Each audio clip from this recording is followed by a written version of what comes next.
Hey everyone, welcome to My Wife the Dietitian, a weekly podcast about lifestyle and healthy eating. I'm Rob, and together with my wife Sandra, we invite you to join us on this informative yet entertaining journey through the complex world of healthy eating. We'll cover everything but the kitchen sink. Each week we'll discuss topics ranging from how to protect yourself from developing cancer, spicy foods to rev up the libido, to caring for your palliative grandfather with Alzheimer's. We'll also delve into more complex issues like, what the heck is oat milk? Why doesn't my butt fit into these jeans? And every guy's favorite question, will eating spinach really make it bigger? Join us each week as we strive to educate, enlighten, and entertain you.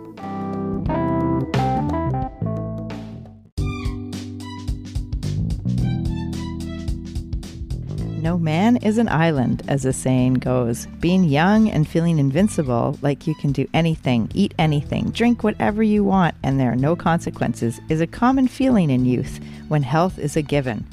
Age catches up at some point. The years of accumulation of poor lifestyle choices may accelerate the results of aging on health. How we fuel our bodies is important throughout all stages of life and becomes critical into golden years. A lot of the effects of aging are preventable.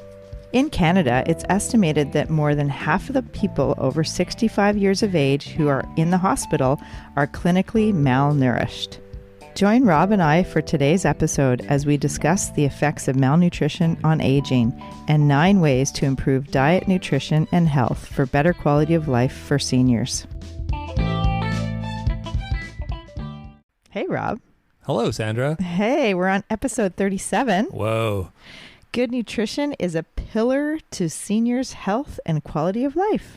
Not just seniors, but it's most important by the time you get to be a senior, that if you haven't had good health, well, you'll be in trouble. And so these are we're going to give you some tips, I think, on what you can do to identify where you're at.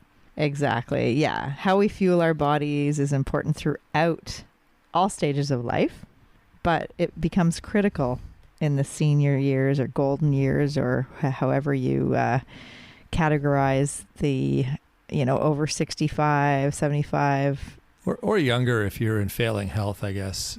Yeah. It's not just, this applies to anybody. That's right. And it's really just prevention is so important. An ounce of prevention is worth a pound of cure. Absolutely. You took the words right out of my mouth. I know. When you said that. I know you pretty well. There was a quote by Thomas Edison. Oh, yeah? Yeah.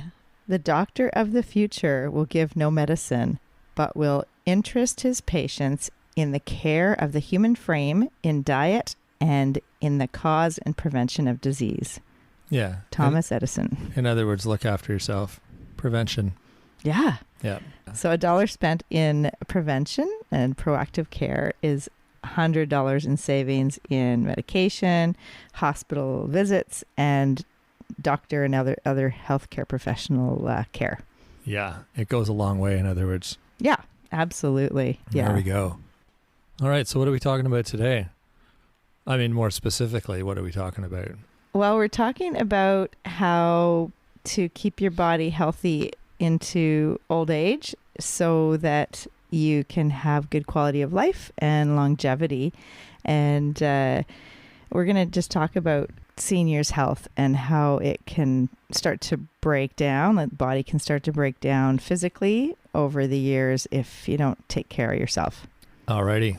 And what do you know about this? Do you have some experience? Do you have some experience in this field?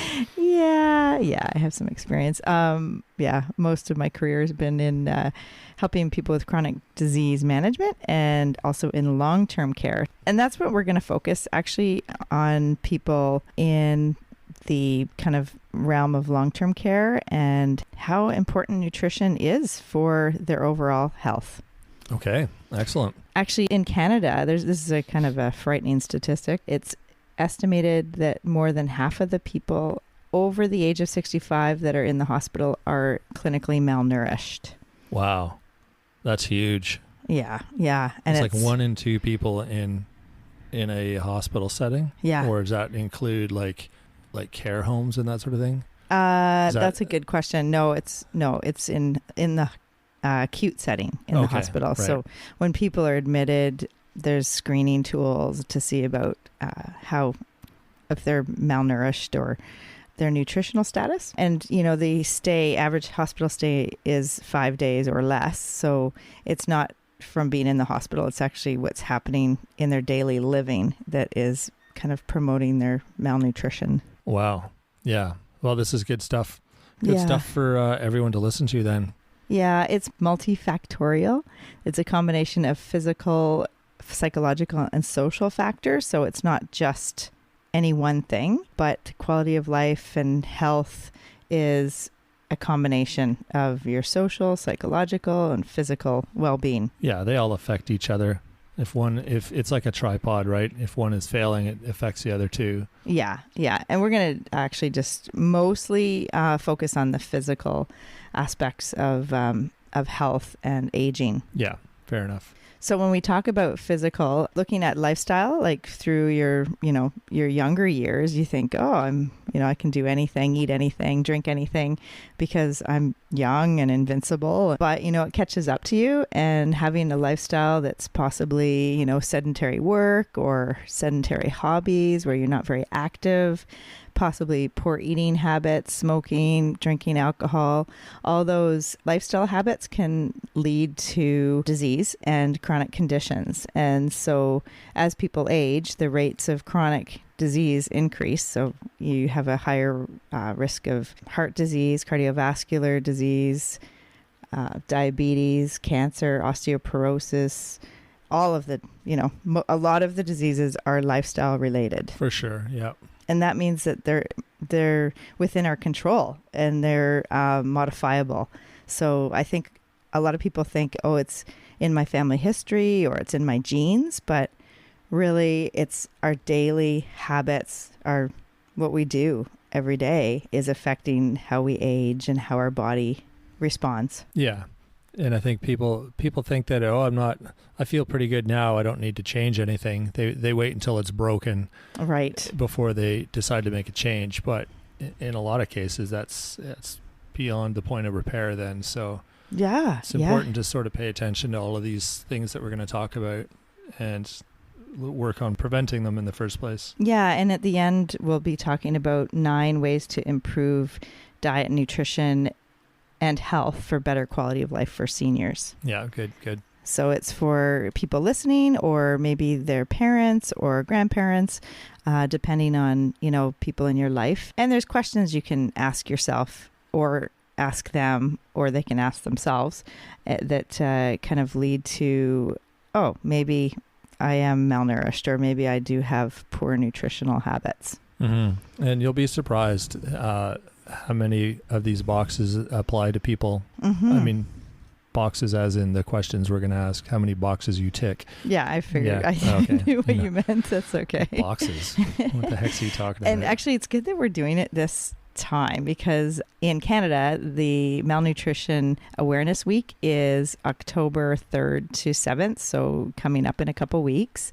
And the Canadian Nutrition Society has a malnutrition task force, and they do screening to help identify patients in hospitals that are potentially malnourished, and then that can lead to help in the community when they're discharged, or just more supports for people. Yeah, good to know. Because as I mentioned, it's like 1 in 2 or over 50% of people over the age of 65 in Canadian hospitals are clinically malnourished. Wow. Yeah, that's crazy. Yeah. And as we age, there's things that happen. So our energy expenditure decreases. So we're not moving as much. We're not expending those calories. So we don't need as much. And people maybe not as hungry as they used to be.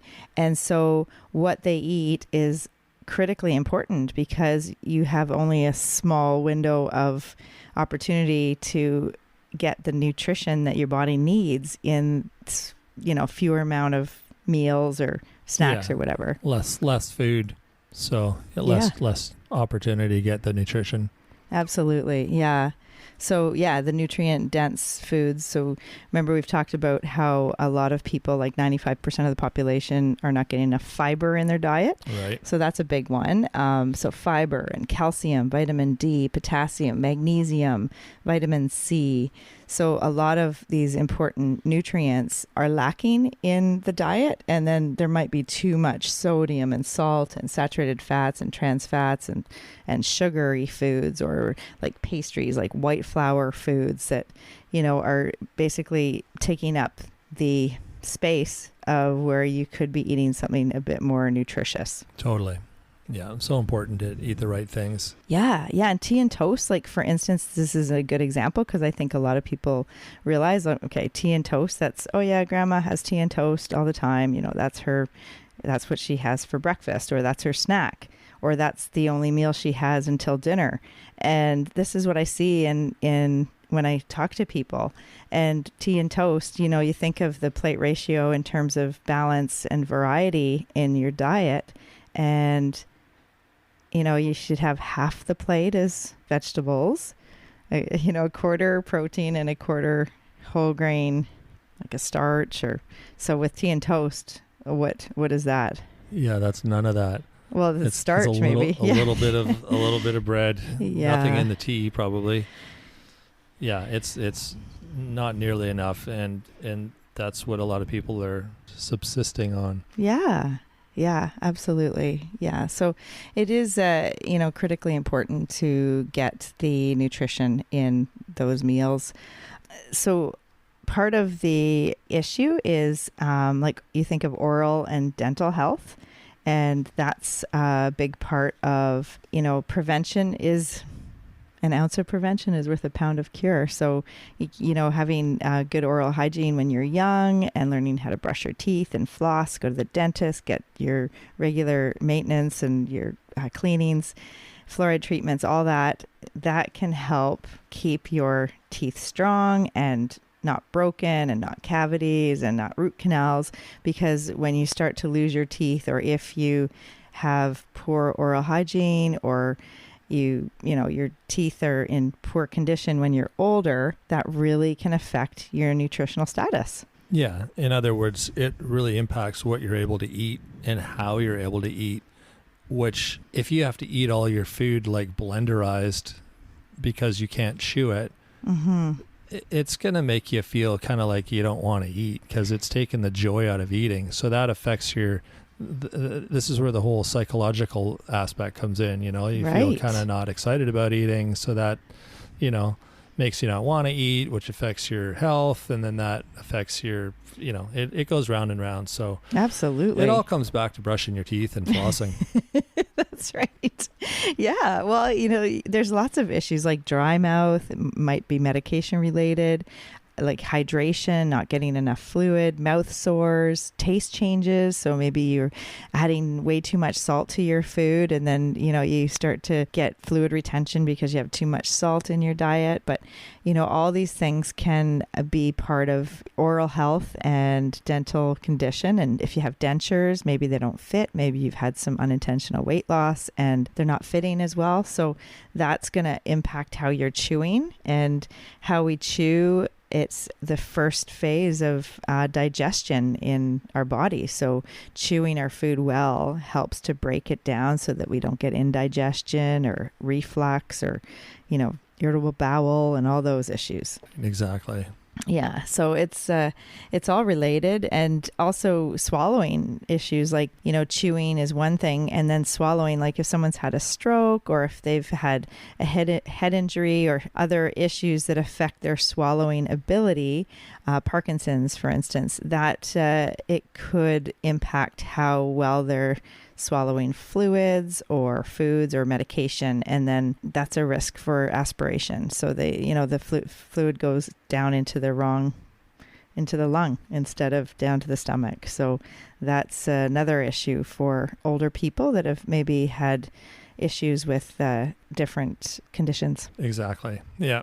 So many things you don't think of when you're younger. I mean, Sandra's been doing this for years, so I've been exposed to a lot of it, and it's like, holy cow, I had no idea that these kind of issues like existed. So Yeah, there's a lot of stuff you don't want to have to deal with when you're older. So that's why we're talking all about prevention today. Yeah. The next thing is just bowel health. So I mentioned a little bit about just fiber and, making sure you're getting enough fluid and fiber. A lot of people have chronic laxative use, and then that can cause nutrient deficiencies and also can impact your bowels with, having malabsorption or diarrhea or constipation. So it's all, if the bowels aren't working well, then you're not absorbing and metabolizing the food that you're eating. Yeah, exactly. And if you're popping laxatives every day, maybe you should look into that, because you said it causes issues possibly. Yeah, absolutely. Yeah. So that's more the laxatives are the cure, and we want to focus on the prevention. So figure out why it's happening in the first place. Why do you need to pop laxatives? Right. And what's the cause? Like what's happening that you can't, have a bowel movement? All this can lead to a weakened immune system. So if you are not chewing well, if your bowels aren't working well, if your body is breaking down in different ways, then it increases your risk of infection. You might not be able to heal a wound, or if you have any cuts or anything, that it'll be harder for your body to heal. You might have muscle weakness, and if you've had unintentional weight loss, it might be lean muscle tissue that you've lost, and then that will affect your strength and your mobility, and then that can lead to falls if you're trying to walk and you don't have the strength. And then falls sometimes mean fractures, especially if you have osteoporosis and you break important bone, and that can all lead to being in the hospital and then the downward cycle. So it's all kind of related. Yeah. And I think you've used the analogy before about like our bodies are like a car, and you got to put, just like with a car, you want to put good gasoline in it so your car runs well, and food is our gasoline, and food and a healthy lifestyle to keep our body running. And if your car starts breaking down, what do? You go to the mechanic. Like, you don't sort of go, oh, well, it's got a funny knock in it, I'll just ignore that. You look after it. And we want to do the same thing with our body. We want to pay attention to those things that aren't working properly and fix them. Yeah. So that as we get older, then our body is still working well for us. Yeah, absolutely. And there is like an expedited kind of nutrition risk screening tool that they're using. It's just 2 questions, and then we're going to go over the one that's 10 questions. But the 2 questions are, have you lost weight in the past 6 months without trying? And are you eating less than usual for the last week? And so if you say yes to either of those or both of those, you're at risk for malnutrition. Possibly. Yeah. Yes. Yeah. And then you move into the more detailed questions. Yeah. So the 10 questions that you can ask yourself or a family member that may indicate poor nutritional status is number 1, I have an illness that affects what I can eat. So that's like if you think of, you have diabetes, and then there's certain foods that you can't really eat, or if you have kidney disease or Parkinson's or any condition that you have to change your diet. Right. So I have an illness that affects what I can eat. Yeah, makes sense. Number 2, I eat fewer than 2 meals a day, which is quite common. Right, it is. Yep. I eat few fruits and vegetables or milk in the day. Right. And I do notice that people that don't have milk or have a lactose intolerance that they've had for many, many years, they're more likely to be frail and have osteoporosis and weaker skeleton. So it's an interesting connection that I've noticed over the years. So that's, 1, 2, 3, 4.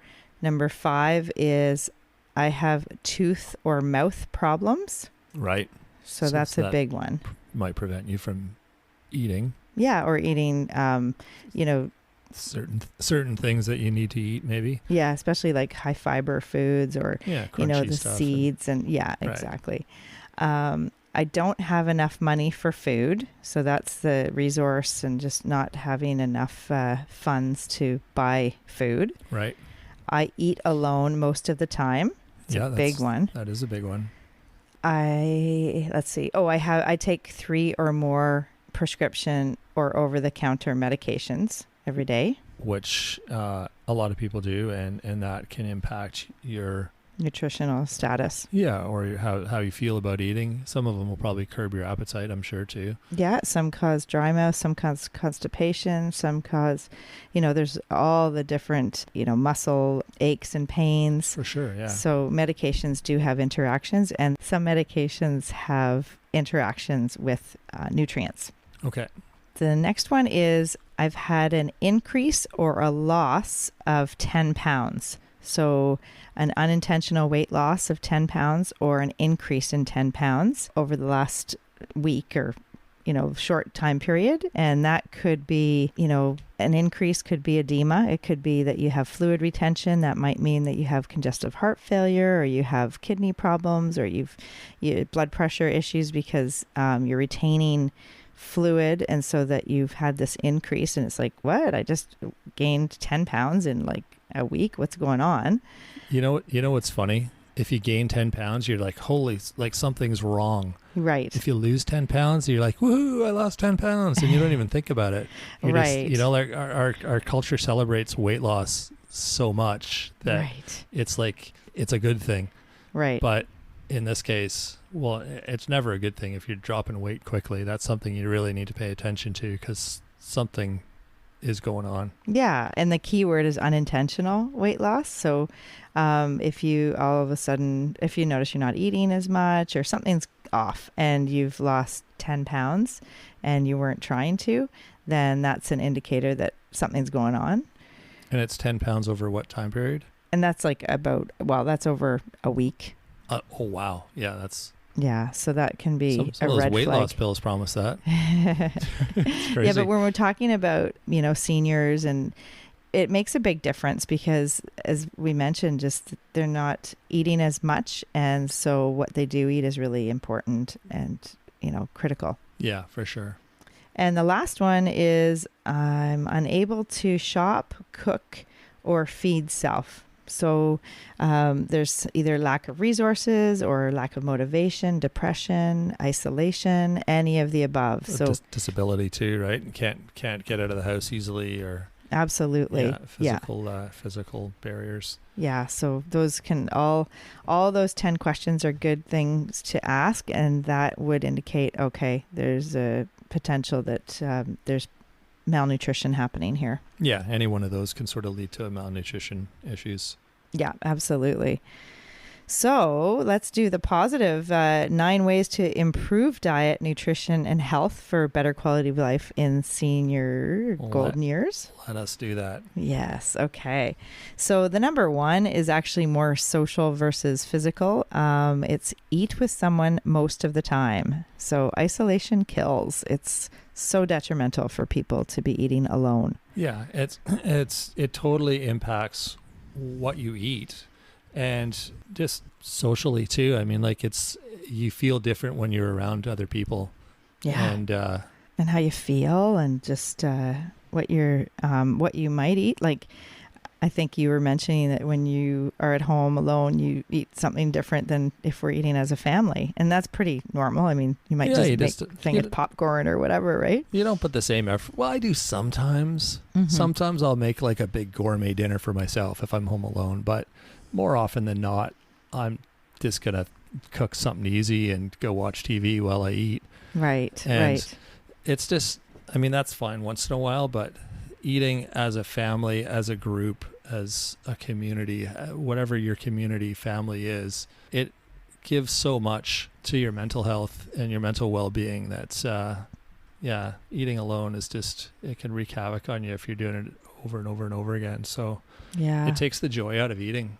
Yeah. And I think in our culture, I mean, that's the default, right? Like just not eating together. It's like you make your dinner and everybody gets their food and then they go to the different parts of the house. And that's, I mean, we're more like family, different stage of life, but still, it's still important. Yeah. But with seniors, I mean, it's so important, especially if someone's living alone. I mean, you know, how many times are they eating with somebody else in a week? And that is really important for that to happen. Yeah, absolutely. The next one is eat a minimum of 2 meals a day with snacks. At least 2 meals a day, yeah. Yeah. Remember the questionnaire? It was, I eat fewer than 2 meals a day. Right. So you want to eat at least 2 good meals a day.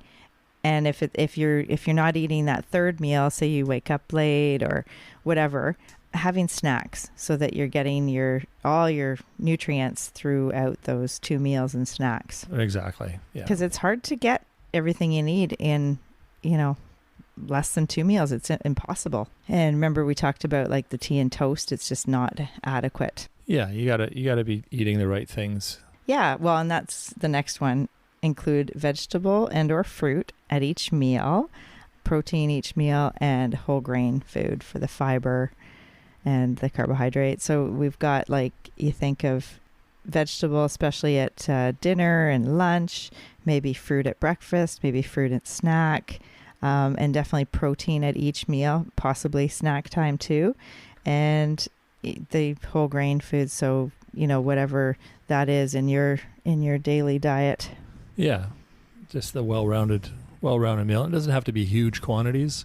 No. Like when people think of a meal, they think this like massive, you know, restaurant size plate of food, but that's huge. It doesn't need to be that much. It just needs to be well-rounded. Yeah, and balanced. Start from wherever you're at. Like if you just like tea and toast and then a dinner, maybe just round that up a bit. Maybe have peanut butter on the toast, or maybe add a piece of fruit and have peanut butter with it, or you know what I mean? Like just you start from where you're at and try to build on that. Exactly. That makes sense. It's a little more realistic. Oh yeah, absolutely.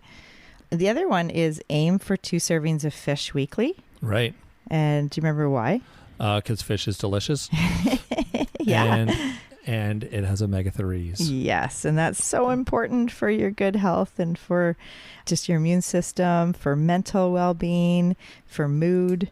It's really important to get the omega-3s, and it's hard to get in our diet if you don't eat fish. Right. And remember the SMASH? So there's like an acronym for the better fish that to include in your day, and it's the food or the fish that is more sustainable, lower mercury. So when I say SMASH, I mean salmon, mackerel, anchovies, sardines, and herring. You got it. And herring. There you go. Yeah. So those are the really good ones to choose. And, you know, maybe having some canned fish for lunch sometimes, and maybe cooked salmon for dinner, or, you know, or cod, you know, like it's okay to have a white fish sometimes. Tuna in the can is okay too. So I just mentioned. Not a lot though. The tuna, I mean. Well, it's more of you don't want to be issue. eating a tuna fish sandwich every day. Not every day. No. It's more of an issue in pregnancy and breastfeeding moms. Right. In terms of the heavy metals and mercury. But yeah. Anyways. That's not an issue with the seniors so much. No, exactly. Right. That's right. Okay, and the next one is dental issues or oral hygiene. So try to improve whatever's going on in your mouth in terms of your teeth and your dental health. Try to improve that. So go to the dentist, or, you know, start taking care of your teeth with brushing and flossing, getting some regular cleanings, because that helps. It goes a long way for digestion and absorption and getting your nutrition. And it's hard to think that way, but it's true. Like our teeth are so key for our nutritional status. Yeah, I know. You don't think of that, but that's their only job. is to chew your food. That's right. That's right. So other than to look good in pictures, that's their secondary job. That's right. So the next one is bowel health. So we mentioned just trying to improve bowel health. So making sure you're getting enough fluid and fiber in your diet. Get it out. Yes, that's right. Get it out. Flush the system.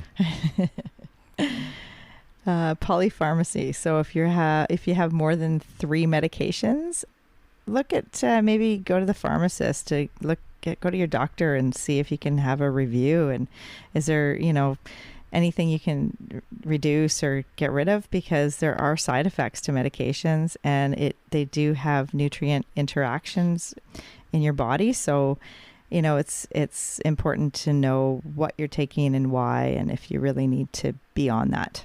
Yeah, and we're a real pill popping society these days too, and it's not always the best cure for things. So yeah, take a look at it. Yeah, and then 2 more. So address the root cause of unintentional weight gain or loss. So like I mentioned, if you have lost some weight and you don't know why, it's probably lean muscle, because you're not like working out, and it's unintentional weight loss. So that's a concern. And then if it's gain, then it might be fluid retention, and you might be just gaining fluid and then something's not working, your organ system, maybe your kidneys, your heart, things aren't working as they should. So that's definitely important to address with your healthcare provider. Yeah, for sure. Listen to those, like your car. You got to listen to the knocks and noises and stuff that it makes, and pay attention to with your body too. Exactly. What it's doing. Yeah. And seek help. So the last one, if you need someone to help with groceries or food preparation or meal service, those things are usually in most communities. There's organizations that help with that. That's what they're there for. Exactly. That's their job. Yeah. So it's important, because you need to have good nutrition. You need to have meals. You need to have, access to good food. So it's key to seek out those resources. Yeah, and don't be afraid to ask. There's so many people, especially older people, that I've experienced anyway, where they don't want to put someone out. They don't want to be a bother. They don't want to they just want to ask for help. And like Sandra said, there's all these services out there and that's why they're there. They're there specifically to help people in those situations. So yeah, absolutely. Don't be afraid to be, take advantage of those. Great. Yeah. So that's the 9 tips to improve diet, nutrition, and health for better quality of life and for seniors. Yeah. And that's really, those apply to everybody. I mean, ideally, we want to look after ourselves from, our entire life.